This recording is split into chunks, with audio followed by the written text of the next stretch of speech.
பனித்துளிகள் April 25, 2025. கொடுக்கப்பட்ட தலைப்பு பிள உண்ட மலை. கொடுக்கப்பட்ட வசனம் சங்கீதம் 50:15.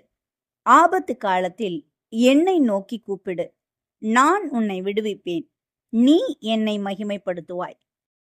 அகஸ்டஸ் என்பவர் தன்னுடைய ஊழியத்தை முடித்து வீடு திரும்பிக் கொண்டிருந்தார்.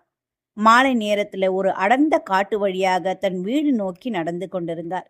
திடீரென சத்தம் கேட்டு திரும்பி பார்த்தார். தூரத்தில் ஒரு கரடி அவரை நோக்கி வந்து கொண்டிருந்ததை பார்த்தார்.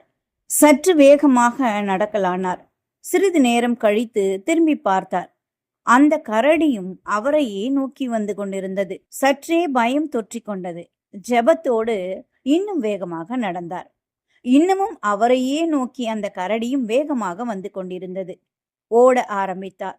கரடியும் ஓடி வர ஆரம்பித்தது. தேவனை நோக்கி அபயமிட்டவாறே வலது பக்கமாக இருந்த ஒரு கண்மலை மேல் ஏறி அங்கே 2 பாறைகளின் இடுக்கில் ஒன்றிலே ஒளிந்து கொள்வதற்காக தன்னை அந்த இடுக்கில் திணித்து கொண்டார். கரடியும் அவரை பின்தொடர்ந்து வந்தது.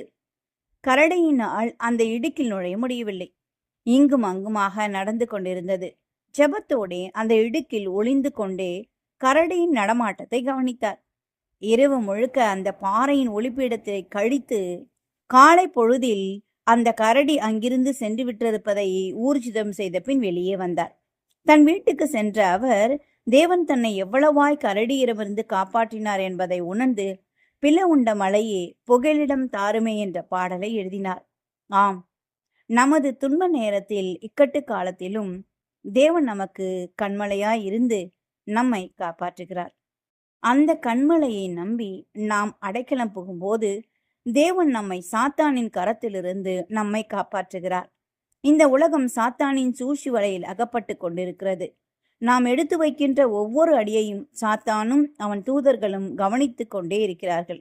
ஏதாவது ஒரு வகையில் சாத்தான் தன்னுடைய வலையில் சிக்க வைக்க மனிதனை கண்காணித்து கொண்டே இருக்கின்றதால் தேவனுடைய பாதுகாப்பு மனிதனுக்கு தேவைப்படுகிறது. கர்த்தரின் நாமம் பலத்த துருகம், நீதிமான் அதற்குள் ஓடி சுகமாயிருப்பான் என்று நீதிமொழிகள் 18:10 கூறுகிறது. நம்மை மரண தருவாயில் கொண்டு செல்லும் சுகவீனமாகிலும் எதிர்பாராத விபத்தாகிலும் தேவன் மட்டுமே நம்மை பாதுகாக்க முடியும்.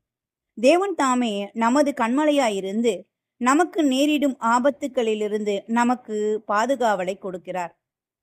ஆதலால் நாம் எதற்கும் கவலைப்பட தேவையில்லை. உங்கள் பாரங்களை இயேசு கிறிஸ்துவின் மேல் வைத்துவிட்டு அவருடைய கிருபையை